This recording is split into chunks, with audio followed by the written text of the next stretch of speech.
That's what I'm talking about, son. Get you some of that daggone pie. Woo-hoo! Looky there. There's your bug-eyed big one right there. Getting started. We're getting started. Here's what I'm talking about. Gosh dang gorilla. Let's go, baby. Straight meat. God, look at that big one. All right, everybody. Well, thanks for tuning into the podcast tonight. This is going to be my first show. So I will be your new host, Big Ed. And tonight we're going to have Jeremy DeHart on. He is going to be talking about the Wild West. He's going to be talking about the apex and where Western bass fishing is going to be going. So I hope we get a lot of questions answered, and I hope we get a lot of things coming for you. So come on over. Jeremy, thanks for tuning in with us tonight, and I appreciate you coming on. Yeah, no problem at all. This is be a great opportunity to really showcase what we're trying to do in the West, build the entire program so that anglers have something to fish for, and our youth can advance further into their desired fishing careers as well. Yeah, I noticed that you have the, it's one of the things I wanted to talk about too, was we were talking about it's the high school, right? It's high school level that you're starting up, or is it? Actually, it's a youth series. So it's just a youth series. Yeah, 8th to 8th grade, and then all the way up from 9th to 18. So we're trying to branch out there and provide an opportunity to get our anglers, their youth, involved in our sport. That is the backbone of it as we move forward. And there's a lot to be learned. There are a lot of kids. We've seen some success down here in the Arizona area with the youth series, and so we feel that that's going to be a great opportunity to bring that forward. I know Monica Herney and her group have been very successful and what they've been doing. This would just be a unique little twist to what we'll provide for them, and hopefully incorporate participation from those that are already established as well. Wow. So now, is that going to lead to anything for them? Is it going to be a totally separate event, or is it going to, hey, you can make it up to, fishing some of the other events? Yeah, Wild West Youth Series will be based on its own program. We will generally follow a team event. We will have some open events for the kids. There's a lot of parents that are encouraged and excited about the plans that are in place. And so we've got a great staff that is operating that. They're well seasoned.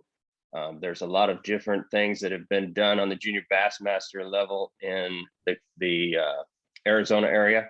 So they've been successful with probably anywhere from 30 to 40 teams, Wow. volunteer groups, those type of things at every event. And that's in Arizona. So we know that the population increase, those that are throughout the West Coast and in states surrounding that we hope to bring to the table as well.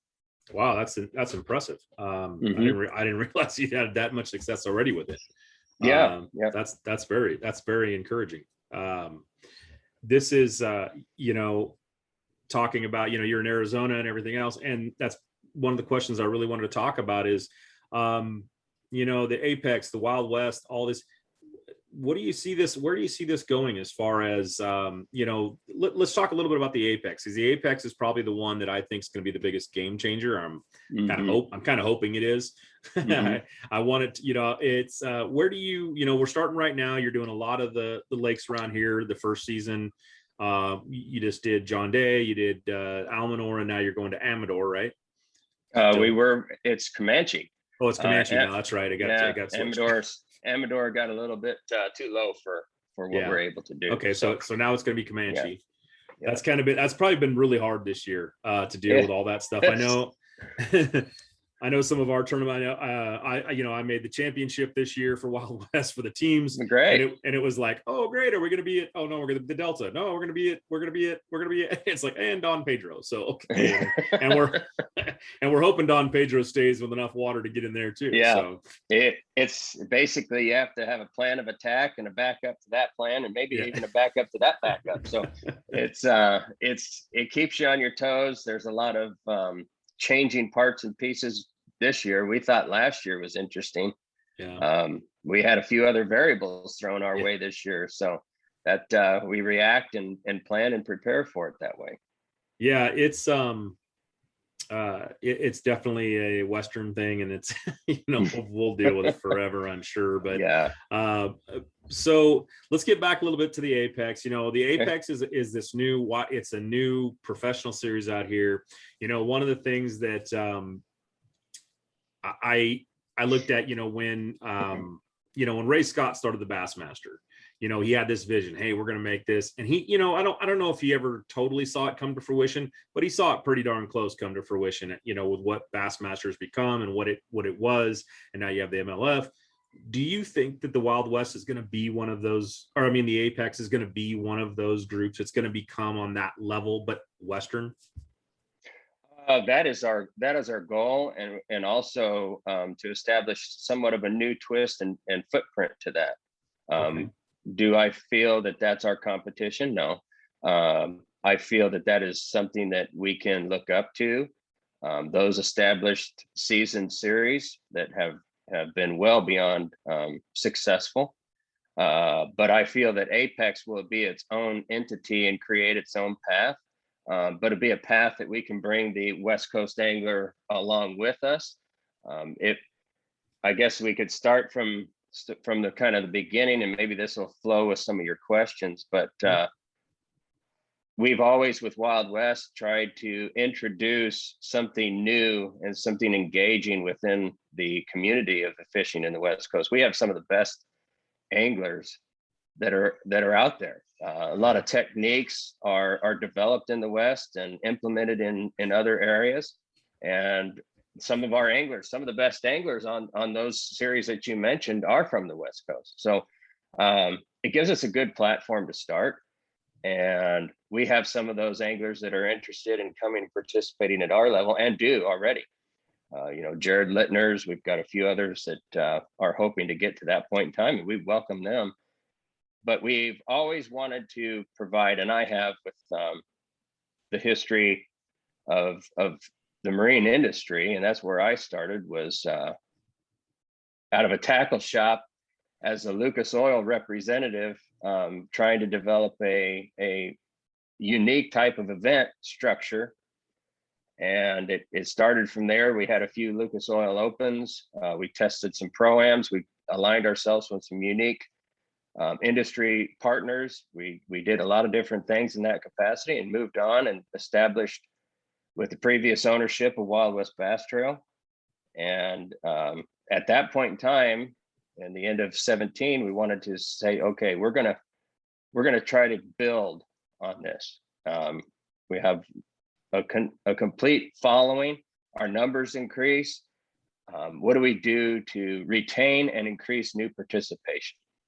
And so, it was kayak, it was college, it was different teams, SoCal teams, and everything always kept with the thought in mind that we're going to bring the Wild West influence to those areas. Yes, we will have to build it, but I think we've gained the track record to be able to be consistent and actually be a desired location to fish in our organization. So with that being said, Apex was developed, and we developed with a lot of different West Coast, as we discussed, unique hurdles. Okay, if this happens here, we got to do it this way. And it kind of put into a unique twist where our anglers experienced it in an invitational that we had at Arlington, and they experienced it at Almanor for the first two events. And not only did communities gain interest, but we've been having those communities call us, hey, can you bring an Apex Cup event here? Can you do this? Can you do that? And it opens the door and a lot of opportunity. We said at the beginning, this year is kind of a trial run for everything that we're trying to do. Is it going to have everything exact? No. Is it going to be a major stepping stone? Absolutely. And we know that through all of this, the variables that we've encountered will only make it stronger. And those type of things brought in a specific format. Okay, if we have this, we have 6-hour windows in California in the summer months, those type of things. So we knew that the first year we needed to keep it in California so that we could be closely monitoring the growth, the changes, all these little parts and pieces. And we established TourneyX within the program. It's got its own specific category on the TourneyX system, the measuring system. So there's so many analytics that we can provide with that. And what we've started to develop, that it does gain and retain interest from somebody or a viewer or a fan looking on. Yeah, that's a great point. You know, there was a lot. Almanor's basically been the first one that people could really pay attention to, really watch, get the whole analytics on it. And I mean, it was amazing and was super fun to watch. You could see who was catching fish, who was just getting weight. And that made a difference. That is leading kind of leads into a good question on that was, what was your decision? When did you kind of have that decision to, we're going to add the weight, plus we're going to have, you can qualify with the weight, or you can also qualify with numbers? Because that is a neat and interesting twist. And I've talked to a couple of the other anglers, and most of them have been really excited about it and really happy with it. So where did that kind of come from? Because that's something, that's not going on anywhere else. Well, I think it was the actual, okay, if we're going to establish a measuring system within Apex, we need to make that count. And so how do we make that count? And how do we make it where it's entertaining? Because this is not the cap of what we're trying to do. I can tell you analytic numbers on just TourneyX alone for Almanor was over 36,000 people chimed in during that 3-day, where we didn't even really announce it. And that's been strategic. We've kind of just come in, hit it with some media, and back up a little bit, and let our media content afterwards do some talking. And at that point in time, for an average of 4.5 minutes per each one of those 36,000, I thought that that number was strong with just slightly advertising it. So it gave us an idea of saying, okay, we're on to something here.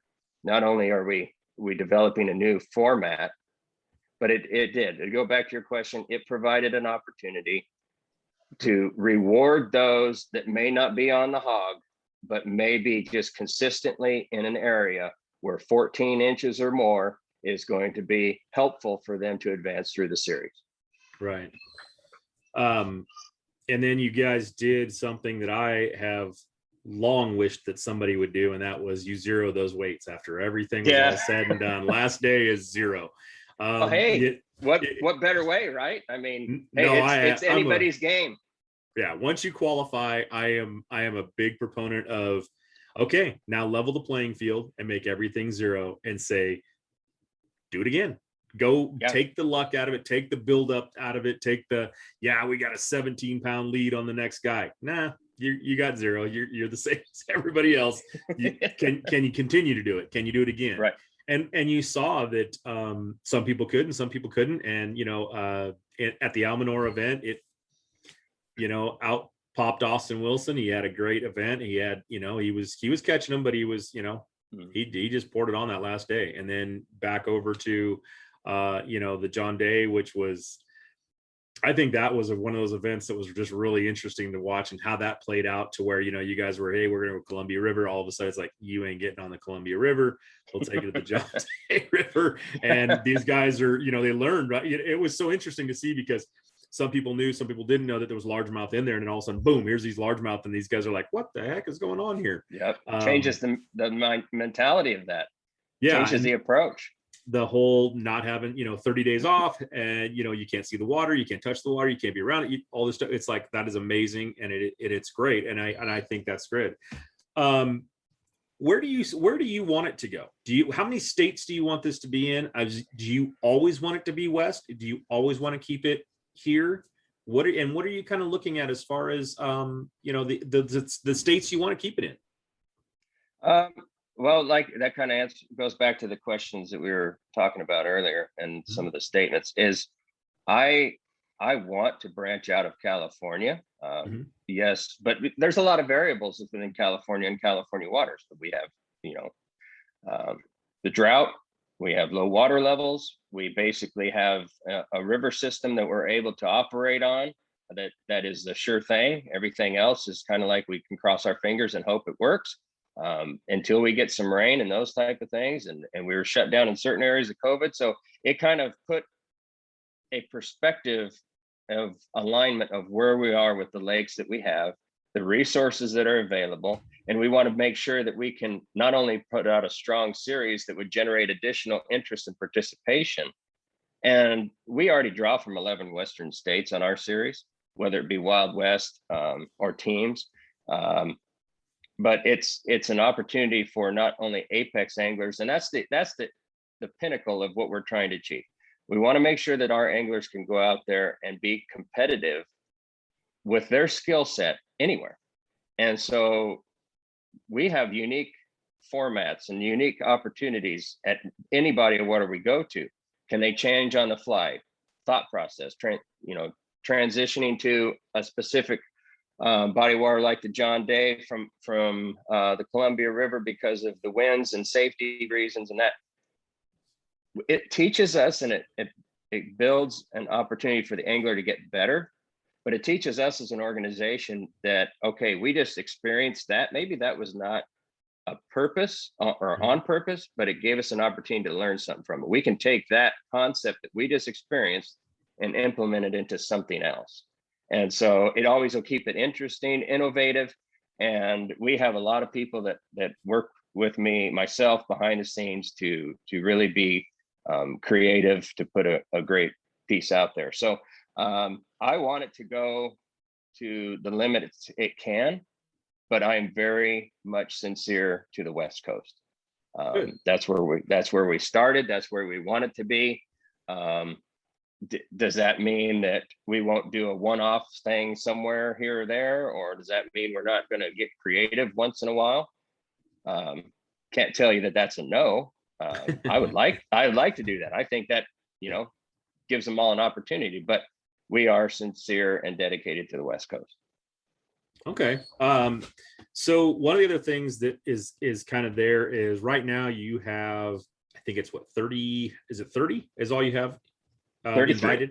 33. 33. Yeah. So you have 33 anglers next year. Guys who fish the, actually you've got the Pro-Am getting ready to wrap up. You've got the Columbia River coming up with the Pro-Am, and that will give you, how many anglers are you going to take from that and add to the tournament? Well, there's a lot of opportunity.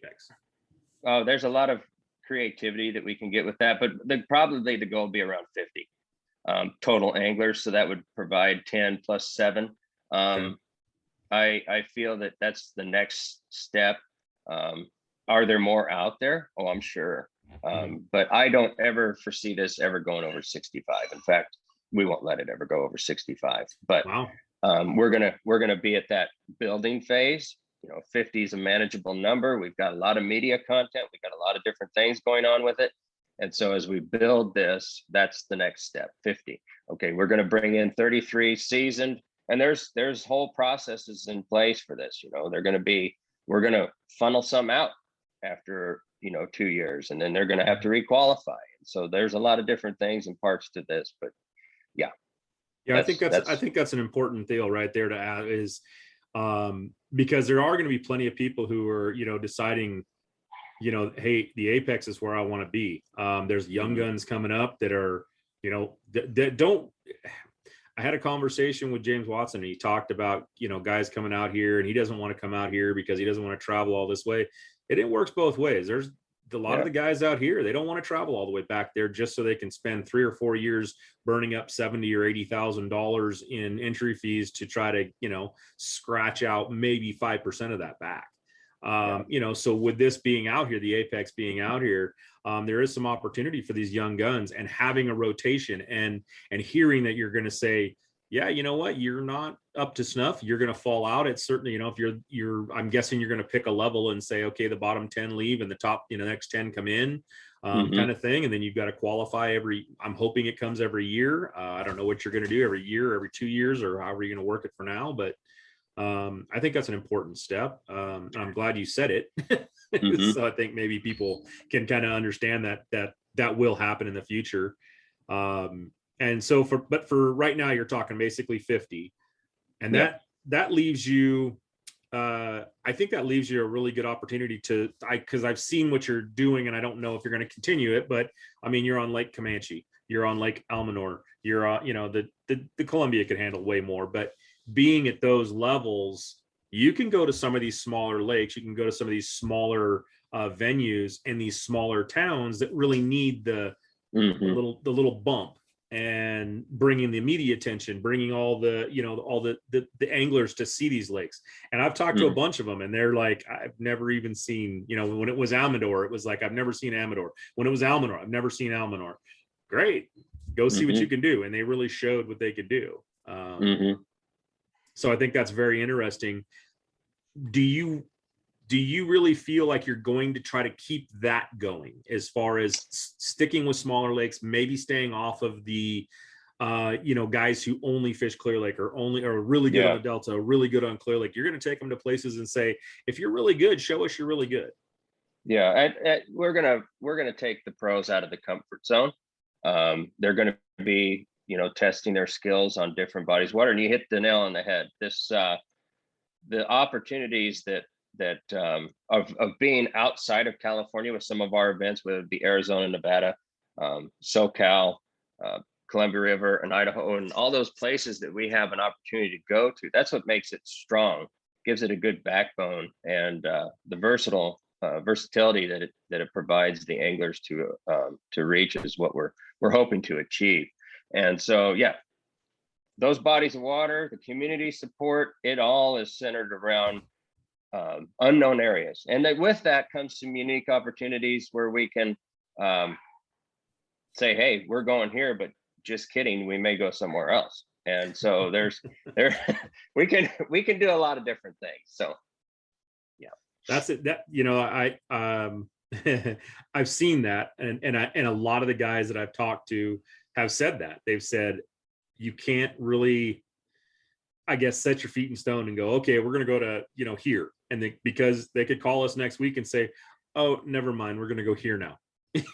So I think that adds a complete, I don't know, it's just an element of surprise, maybe a little bit of don't do a bunch of research on a lake that you might be going to. You're going to have to really, that 30 days is going to mean something, 30-day off limits of wherever is going to mean something. And we have to be cautious of that too. I mean, we have to pre-plan and have the permits and the lake location secured. And that's, we have to be cautious of that too, what we can do and how we can approach that. But it's never out of the question, so to speak. So kind of leading into that, what we talked about you're gonna have a few in the future. People are going to be able to qualify. They're going to come up. You're going to have maybe a rotation of 10, 15, 20, whatever it is. And but how are people going to be able to qualify for this? Because there is a lot of right now, and I know this was the first 2 years, and you had some sponsor exemptions, you had some different things. How are people going to be able to qualify in the future for the Apex? Is it going to simply be just one way, or is there what's the plan? Well, the first year out, it was based on an idea and a desire to put something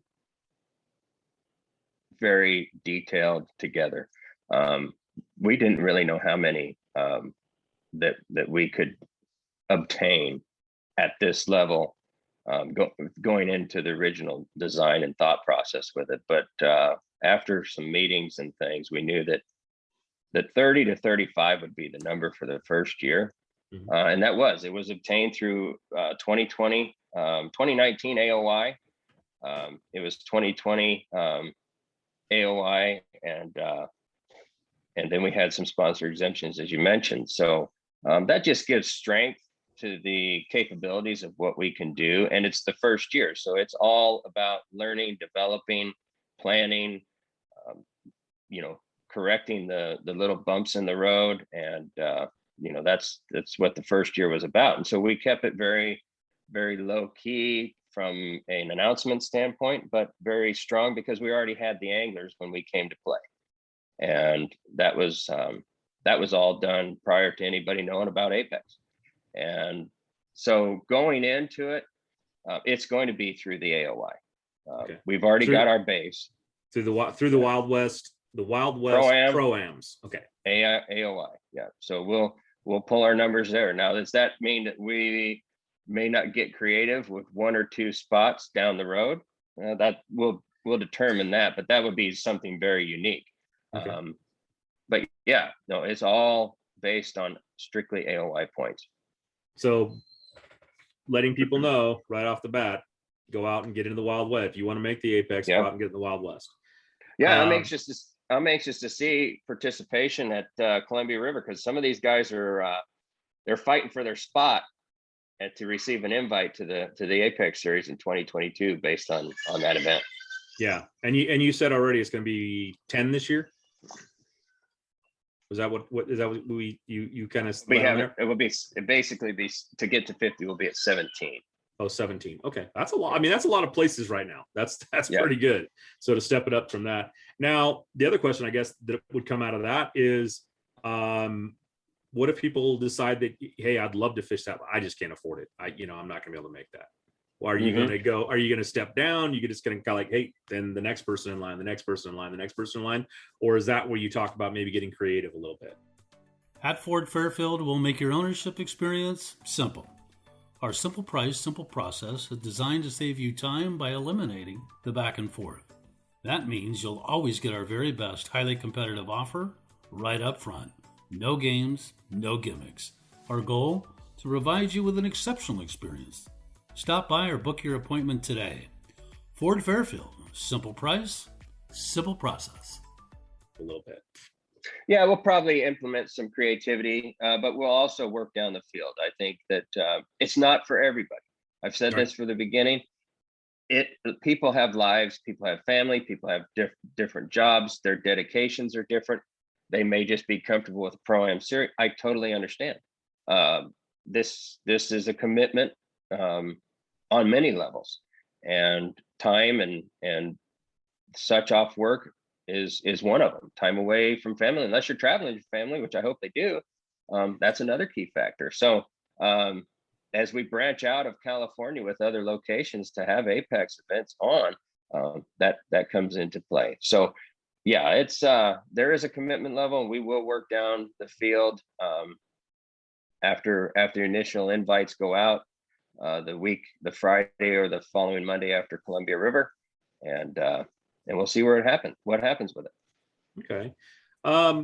So going forward, everybody has, you start something like this, you have a, I don't want to say a dream, but you have an idea of what you'd like to see. A lot of people, I know that like the MLF right now, they just have their Bass Pro Tour, and I believe those are all non-entry. And there's been some questions about that. Is this something that you would like to see? Is it something that you would, I believe personally that once it becomes a no entry fee and it is guys are showing up because they've qualified and showed up and they're fishing it, it's a professional sport at that point. It's a professional event. Is that something you think this can go to? Is that something you even remotely think that you'd like to do? Yeah, I believe so. The stars have to align pretty well with that. We're bringing and introducing this to the anglers who haven't had it before, right, in the West Coast. So with that, we're going to have to obtain some good sponsors. We're going to have to be very creative with locations, community support, developing a program. It's already desirable, but now from the marketing and the media side, so that they feel, and once you hit that level of pro, a lot of the different things and doors open up. But we got to make sure that we have everything in place to do that. When we did, we've had some events where it's for Apex side, I mean, Pro-Ams, there's entries and such, but from the Apex side, where we did reward those guys and say, hey, we're going to test this out at Arlington, John Day. We're going to do this, and this, and everybody gets paid here and there. So, those type of things have been unique, but that's kind of it. And as far as that goes, I mean, we have a long-term goal in place, and we're just going to have to take the steps to hopefully achieve that one day. Okay, so it's you know, and I realize that a lot of this whole sport, you know, to grow, to get anywhere, it's sponsor driven. We can't go forward unless we have somebody that's willing to invest and say, yeah, you know what, we think we can get a lot of marketing out of this. We think we can get this. What do we go about? How do we do, you know, what is it that you have to do to really get this to grow that way? What is it the anglers have to do? What is it, you know, where does this leave us? I guess is the best way to say it. I think that's a good question for 33 of our Apex current anglers. Some of them already kind of understood it, but some of them did not. And they've been put into a position where now they are going, okay, I have a format, I have a platform, I'm now selling myself. So we're how would I put it? We're giving the angler the opportunity to sell themselves. We'll help them, we'll put pieces in place for them, but we're giving them an opportunity. Okay, how do you sell yourself? Okay, the format's one thing, the events are another, the on-site activation, those type of things are in place. But I want to know how so-and-so is, or I want to know how he can be, and what am I going to be as a company, and how am I going to draw myself to that individual? And we have to get the endemic, the non-endemic to understand the success and the opportunities of advertising in our industry or the outdoor marketplace from the West Coast. And a lot of them, they, you know, well, I don't have anything here or there, but how many companies are basically designed and operating in the West Coast, but all their advertising is somewhere else? Right. So it's something that we can put together and put those little pieces in place, I think, and come up with a good solution on that. Yeah, because I think it is difficult here. You know, I was recently talking to another person, and we talked about once you get east of the Rockies, basically, once you get across there, you know, every driveway's got a bass boat in the truck, and they're all fishing, you know, every weekend and the bass fishing. But here in California, here in the West Coast, it's not as prevalent. But it is still very, very strong. Obviously it's not going to be the same strength, but it can be. And I think it has a lot of opportunities. I see a lot of the college stuff coming out. I see a lot of the different things, and there's youth in here, and there's a youth in California, and they're pushing that direction to where they're giving out scholarships now. So there is a way to go that way. So I guess we have to figure out here in the West how to support, or it's a really tough question to ask, because it's like, I don't know how we get out here. We get people to focus on just what you said. They're sending their money somewhere else, but there's plenty of money that should be spent right here. Yeah. And I think I should just, you know, mention the Apex initially was designed and thought up for the growth of the West Coast. And so when you brought your question up about, do you feel that this could go? Yeah, it could go anywhere, but we are dedicated to the West Coast. And so that's our focus. That's what Apex is. It's to build the West Coast, which has never really been done. It's a strong challenge. We accept it. We're ready to make it happen. It's going to take a lot of people playing in our world to make it really, really successful. So we'll all have a piece to play here.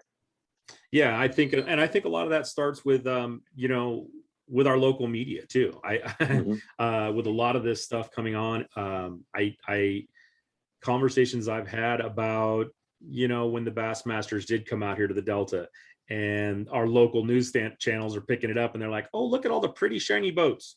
They got lights on them. Oh, aren't those nice? They knew not one single person. They didn't know a name. Right. They didn't know anything. But you go, like I said, you go back to the South, and these guys are, I mean, it's as big as football some days. You know, these guys are, you know, it's big. We got to grow that. We got to figure that out here and get that to where we become something desirable. How do we do that? I mean, what do you think as far as how do we make this thing a bigger splash here? Or do you think it can be done as far as growing the sport? I think there's a tremendous amount of opportunity. I would say that I was just at the Bassmaster Classic in Fort Worth. I was there for a day, and Rick Pierce and I were visiting quite a bit with Bass Cat and such. And you know, that whole mindset, the presentation there at the Bassmaster Classic takes unique pieces to fall in place. You know, the facilities and the proximity to water and the community support and the sponsors that are driven, and then you have the show, the vendors, the sponsors involved, the setup, the whole thing. And we have parts and pieces of those type of things in the West Coast already. We have designated dates for particular shows when we get through this whole COVID situation. All those things are now opening back up, and it provides those shows to come back. But to bring it all together and to make these things work, it can be done. We have to, like I said, we're very happy to be a part of some of the Apex Anglers' beginnings, where they're becoming a name, and I think with some of our social media outlets and such, it's helping drive that. So I think it all has to line quite evenly, but it's very doable. All right. Well, I mean, that's all, you know, it's going to take some work and take some effort, and I hope that we can get there. And I'd love to see, you know, I've been in this sport a long time too. And it's like, I'd love to see it grow the way it's growing. I'm happy to see the Apex coming along. I'm happy to see, I was one of the, you know, I've been fishing the Wild West for a while. I was really happy to see that it got, you know, you guys picked it up and just ran with it. I mean, it was amazing to see where it went and how quickly it turned and started going in what I would consider a great direction. Being a part of the Wild West, being a part of the Wild West Pro-Ams, you know, that first major push back, and it was what, a 280 boat field at Shasta. And yeah, I mean, I think everybody kind of stepped back and went, oh, wow. You know, yeah. That was a big, you know, you guys set the tone, and it still draws. I mean, I was trying to remember what the first one was this year. It was over what, 180, 190, right in that range, right? Yeah, that was we had 150 something at the Pro-Am, and we had 180 something at the team. But yeah, that Shasta is always a tremendous draw. It's a great time of year. You know, we appreciate and been successful with participation there since the inception, but it's just built each year. And things happen, life happens. So we have to understand that, you know, there's particular things to plan for if lake locations or people have lives and things happen. So we have, you know, so it's good to plan and be prepared to bring in new participation as well as secure the consistent current participation. Yeah, well, we had a little bit to go through the last couple of years, basically. I mean, we've had some hurdles. Everybody's had hurdles to go through. Everybody's had hurdles to jump with. A lot of the circuits out there took a major, you know, had to take a major hit, take a step back to regroup and redo it. But I got to say, honestly, you guys did it with great stride. It came in. It seemed, you know, pretty flawless. I know that you guys didn't get hit as bad because of the you know, our representative showing up, but at the same time, the next group coming in got hit pretty hard because he wasn't around.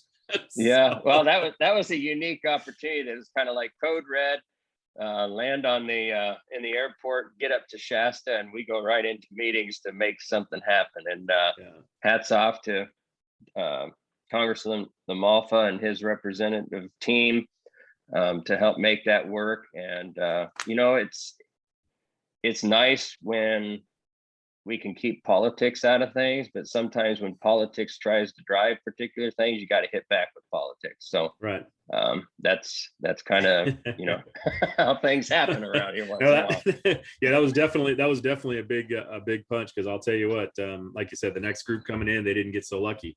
But it's you know, we've got, I can't even say how much it's just, we get COVID, we get all the, then we get out of COVID a little bit, and it's like, okay, let's have our tournaments again. We can do that. And now you've got water issues that we're going to be dealing with for at least a year going into, yeah, we're always going to get the rain. And well, I say we're always going to get the rain in January, but we don't always, I guess this year we sure didn't get, we got a few days, but it's, yeah, it's kind of crazy to think that the West is going to be this low on water for a while. And, this is something that we're going to have to deal with next. So, But yeah, so going in, I mean, I think we've really kind of touched a lot on what we had. Is there anything else you really want to bring out here to about what we can do, or how we can draw, or how we can, what you need from the other anglers out there? What do you think about the the future out here and what we're going through? I'm pretty confident in our future. I know that but we also have to plan and prepare. There's so many trends that seem to go through, how would I say, the minds of youth, and we want to make sure that it's focused on, driven on a lot of good things and a lot of opportunities there. And that's why the youth series seemed to be the right time, specifically with some history and backing of support and structure, so that we can implement it further. And I think that's going to be a strong point moving forward. We saw the growth of Luke Johns, an apex angler. I mean, he goes from participating in college, and that's another thing too. I'm not going to try to get off on topic there, but Luke goes through college, then he goes right into the pro-ams, and then boom, has success. And he's a good stick. He's a good kid, and then he goes right into apex based on qualification. So we're happy to have him. He's very good. He's the future of our sport in a lot of ways. College, there's so many restrictions now with universities limiting the branding and so on and so forth, and putting their kids in a position where they have to basically choose education or brand recognition through a tournament. So they have to go kind of incognito in a lot of ways. And that's why we blended it in with the teams this year. And we had a great sponsor in Bridgeford who came up and said, hey, we'll help out with some of that entry fee for each college team so we can keep them engaged. And, that was tremendous opportunity there, because there's so many, especially in California, that said, hey, no representation for colleges during COVID.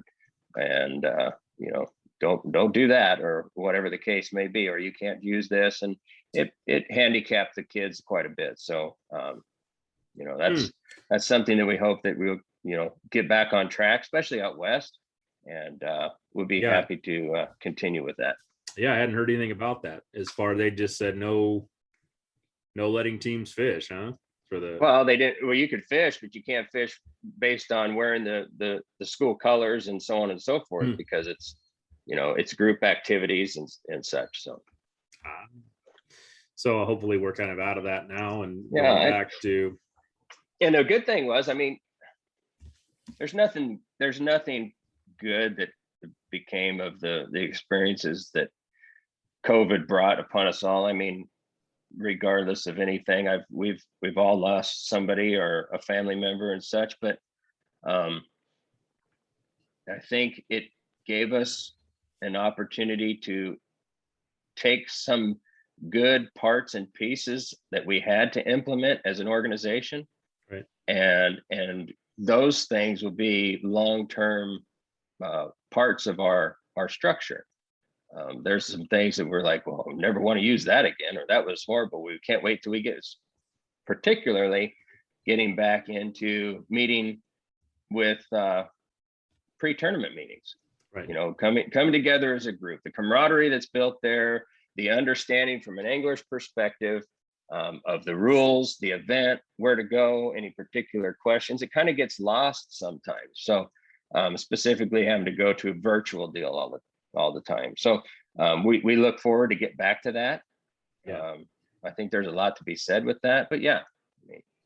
Oh, definitely. I mean, hopping on even when we had just the team events and just coming in and give us the rules, giving us the things that we're going to look at for, and maybe you jumped on a little later. I wasn't in a place where I had good signal. I had to wait till I got somewhere where I had good signal and hoping I got it and hoping I did this and that. But like you say, now all of a sudden you can go back, you got some other things coming up, but I think this format actually we're on right now actually is, for me, has actually been really nice to figure out. It has helped. It does allow me, you're in Arizona right now, I'm up in Northern California. We can have this meeting. We can discuss about this wonderful sport we're in.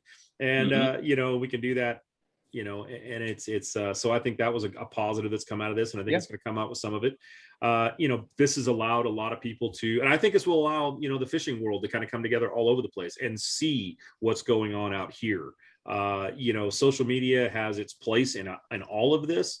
And I see a lot of the new, like you talk about with Tourney X, that thing was amazing. It was great for people to be able to watch that. Great for people to be able to be a part of.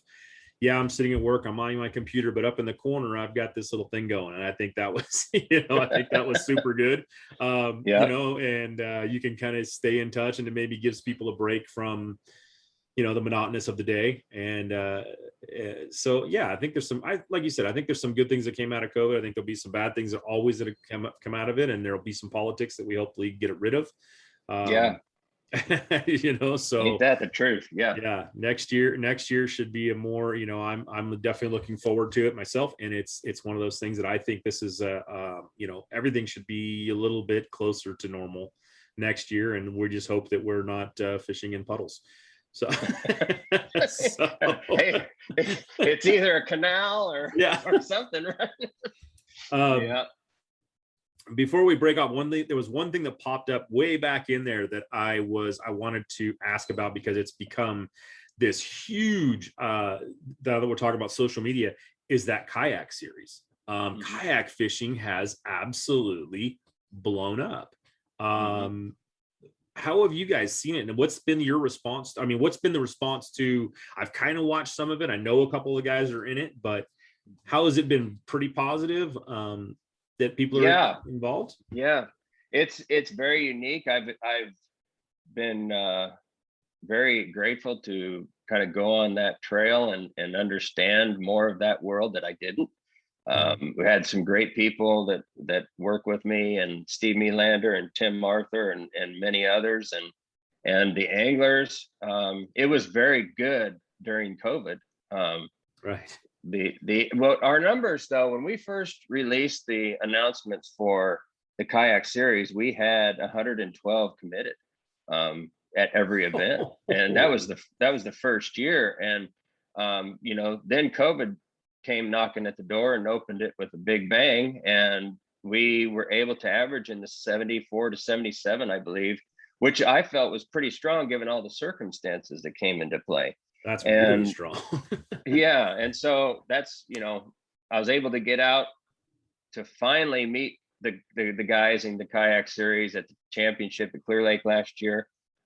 Was able to meet with them at this first Clear Lake event that we had with kayak after the Delta. And so I really appreciate them. They've got a great opportunity here, and the camaraderie that they've already built amongst themselves seems to be spreading pretty good. So I feel like with this year, our numbers have been pretty good. I mean, we're averaging around that 80, 81 mark. So the numbers are up, and I only see it getting bigger and better. And we want to make that along with, and we made the announcement kind of subtly out there at the Clear Lake event when we were partnering up with some other organizations in that announcement, but with the Kayak Pro Tour.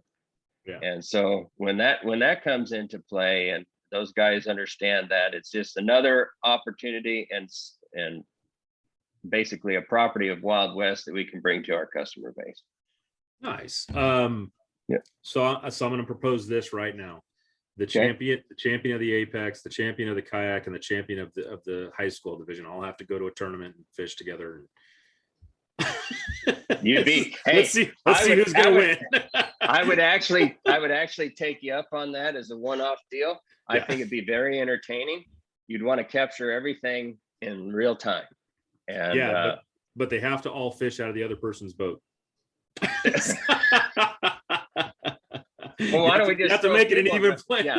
You got to take the guy out of the bass boat. You got to put him in a kayak, and then you got that's it. So it would be very interesting, but I think we'd be surprised sometimes. There's a lot of talented sticks out there.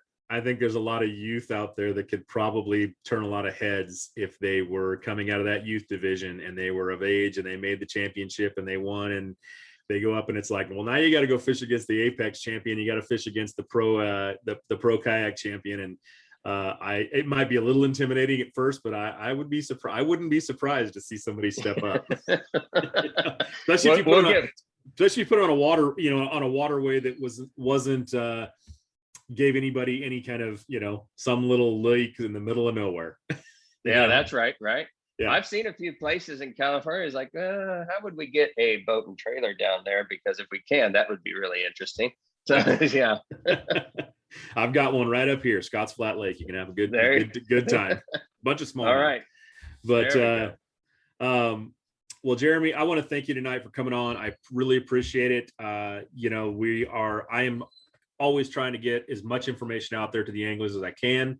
And, I think you answered a bunch of good questions, and I think that this should be something very positive and going forward. And I give you, great. I really think you've done an amazing job with this sport and with Wild West, with the pro-ams, the pro teams, and now the Apex. And, I'm sure the youth and the kayak are all going to be there.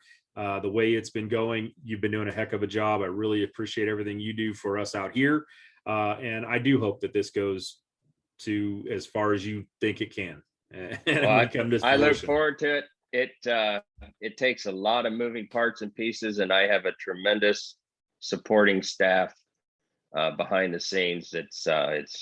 I applaud those guys every day. It does me proud to work with those guys. So that's it in a nutshell. We're here to make the West Coast work. Well, good. Because I think we need it. I think we deserve it. Yep, I would say so. Yeah. So, all right. Well, thank you very much, everybody, for tuning in. This was a good show tonight. I really appreciate you coming on to the new podcast. This is our 3rd episode, but my first. So thanks for doing it, coming on board. And for you watching the video right now, thanks for tuning in here also. This was a good show, and I really appreciate Jeremy for coming on. Thanks again, Wired for Bass and the BAM Pod. So thanks again. You have a good night. All right. Thank you, sir.